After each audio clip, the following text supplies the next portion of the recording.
Oke, seperti biasa kita balik dulu ke Proxmox-nya ya. Di Proxmox ini kita masuk ke dalam CentOS-nya, bagian konsol. Ya, bagian konsol seperti biasanya kita lihat tampilan dari CentOS-nya. Ya. Kita masukkan password-nya. Oke, nah, ini yang settingan sebelumnya, yang kemarin ya. Kita create dulu aja. Terus dulu aja, kemudian kita kembali lagi ke dalam settingan untuk partisi. Jadi sekarang kita menggunakan mekanisme yang CentOS-nya. Saya masuk dulu ke dalam rootnya ya, pakai sudo su. Kita pakai su saja.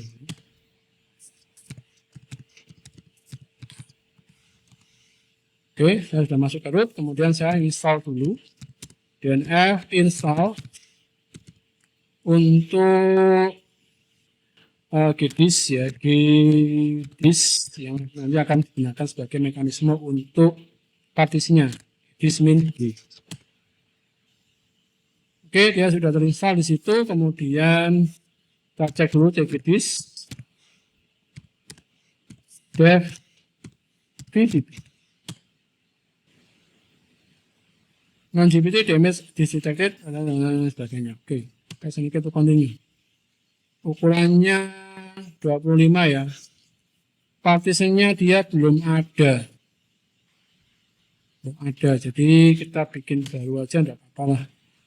Terus kalau belum begini, pakai yang parted aja teman-teman. Parted yang dev vdp script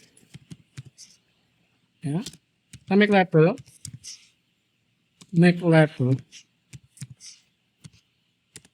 pakai GPT ya, GPT tadi. Kemudian kita bikin partisinya juga,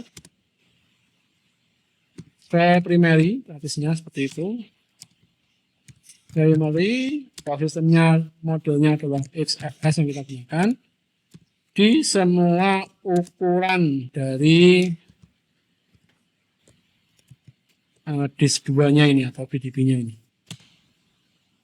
Oke, dia sudah terbentuk di situ. Kemudian kita lihat dulu pakai LSBLK.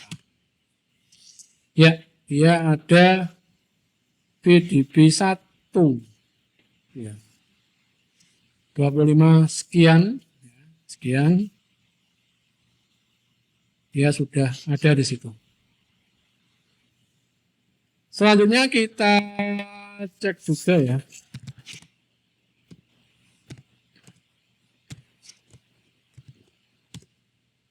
Kita aman dulu aja.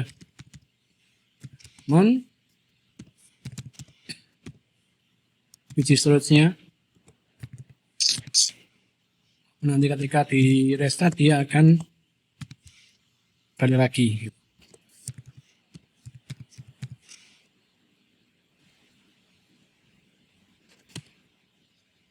Oke, kita sudah lepas unmount-nya. Mount-nya sudah hilang di situ ya. Hilang. Sekarang kita ke dalam settingan terkait dengan formatnya tadi. Kita bikin file systemnya tadi. Exe4 ke dalam PDB-nya sudah kita buat atau kita partisi sebelumnya.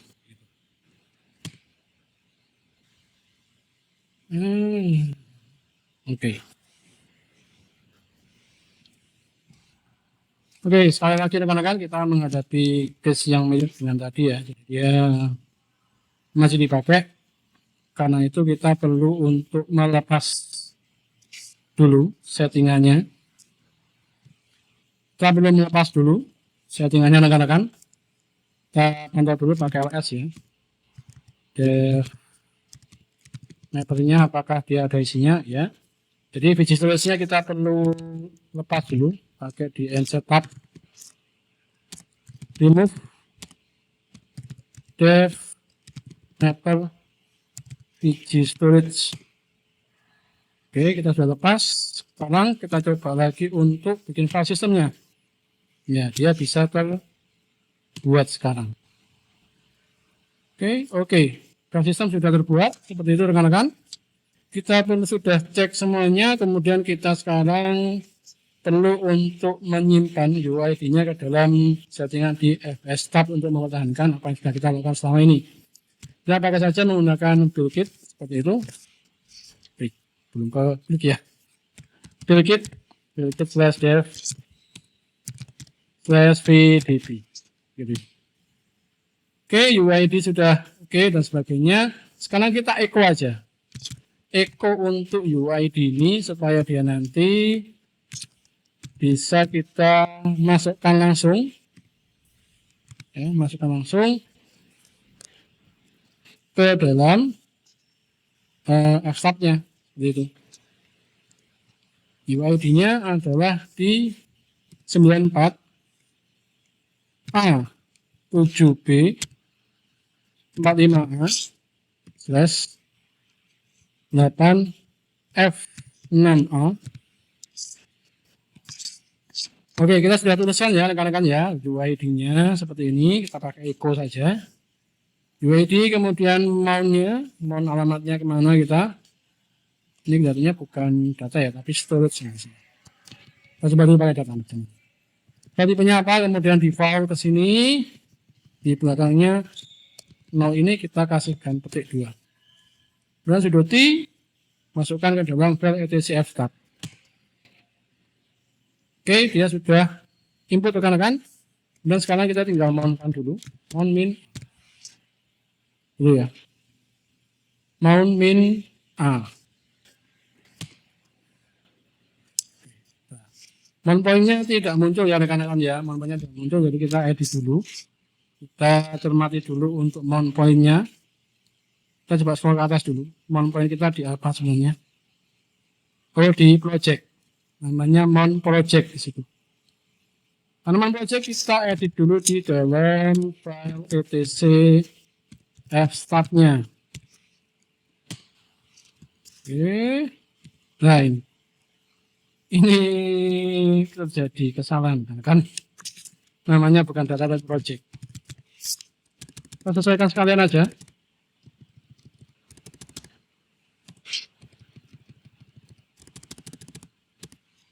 Ctrl O enter, Ctrl X seperti itu. Terus kita coba mount lagi. Oke, mount can find UID sekian. Your fstab has been modified, but system still use the old version. Oke, kita perlu demonya kita taruh dulu. System.ctl daemon reload. Oke, sekarang kita coba mount lagi. Oke, UID-nya tidak dikenali ya untuk 33 ini. Jadi, oh ini UID yang lama. Jadi kita nonaktifkan dulu aja. UID yang ini. Kita beri tanda crash depannya. Ctrl O enter, Ctrl X. Kemudian lagi ke sini kita coba untuk reload lagi demonya. Dan kita coba untuk mount lagi. Oke, dia sudah berhasil untuk mounting terkait dengan partisi dan juga file system yang sudah kita kembangkan tadi. Begitu rekan-rekan. Oke, kita lanjut ya rekan-rekan sekalian. Kita sekarang ke settingan untuk RAID-nya. Di sini saya akan menggunakan RAID version 5, di mana nanti akan kita gunakan semacam settingan dari 2 disk saja seperti itu. Yang nanti dia akan menjadi kombinasi antara performa dengan keamanan dalam RAID-nya itu.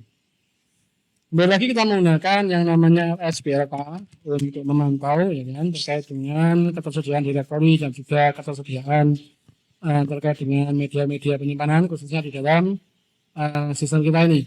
Di sini kita kenal atau kita ketahui di mana kita punya 2 direktori yang dapat kita gunakan di sini, yaitu yang VDA sama yang VDB. Tapi yang VDB dia masih posisinya masih termount ke dalam mount project ya, jadi kita perlu mengunmountkan dulu sebelum kita men-setting untuk RAID-nya seperti itu. Kita unmount dulu /dev/vdb-nya unmount kurang T. Oke, dia sudah lepas. LSBSK-nya kita cek lagi, sudah lepas dia. Baru kita setting untuk RAID-nya. mdadm create purpose, nama dari RAID-nya dev MD5 ya, kasih MD5 saja. Kemudian level dari rate-nya, kita kasih levelnya 5, kita pakai level 5 hari ini dengan jumlah rate device-nya. Rate device itu adalah rate devices adalah 2 ya, bisa pakai 2 karena saya nanti menggunakan VDA 2 sama VDB ini ya. Dep VDA 2 dan dep VDB gitu. Kita coba dulu apakah dia sudah running dan oke. Optimize, oke, dia sudah masuk sini, kita runningkan lagi. Ini cannot, oh dia masih terpakai karena ya dia jadi ada swap di situ ya, ada VM-nya swap jadi. Oke, kita pakai semuanya aja kalau begitu ya.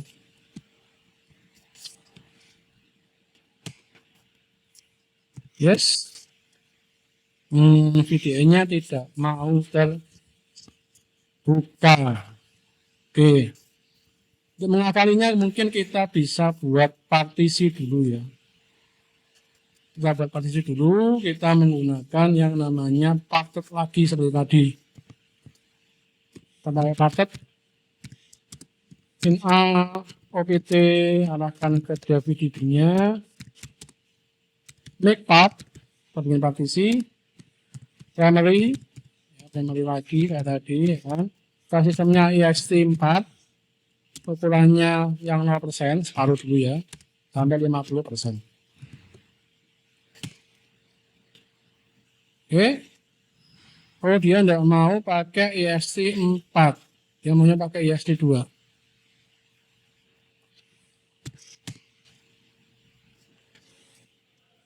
XFS saja.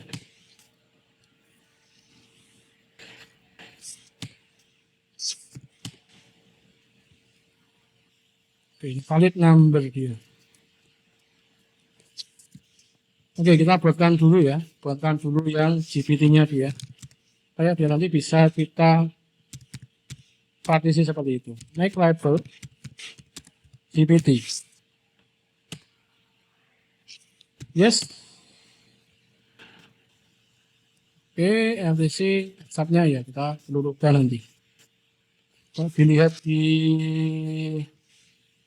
dalam fdisk-nya, fdisk min L ya.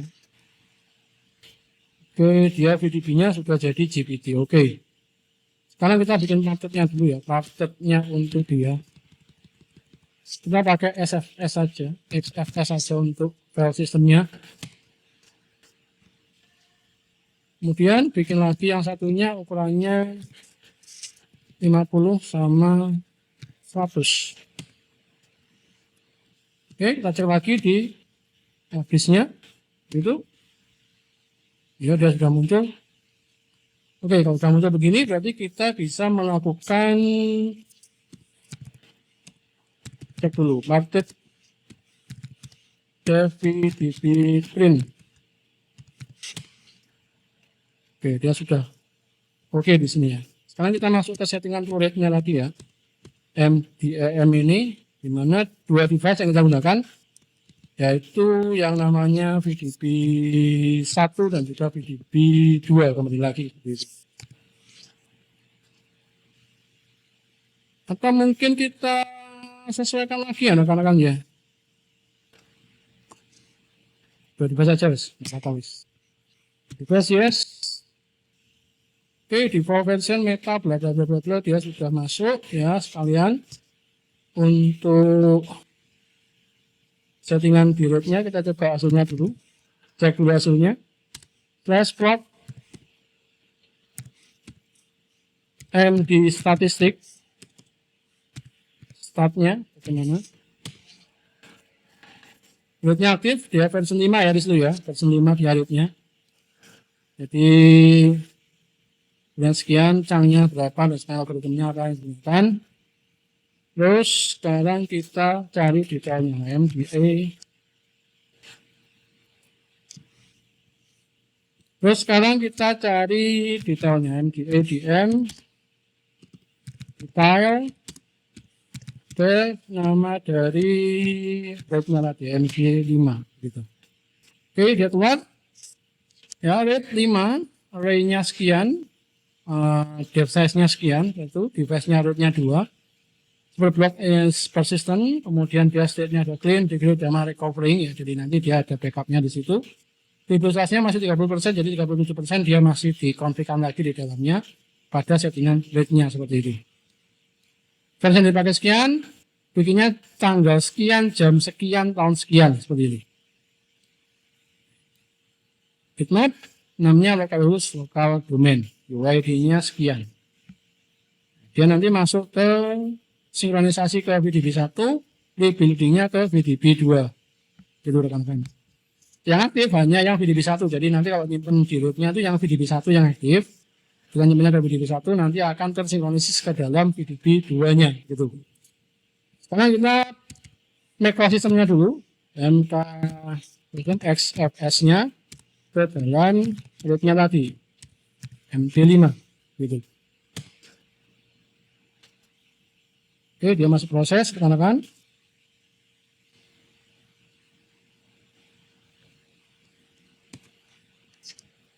Kita tunggu dulu ya.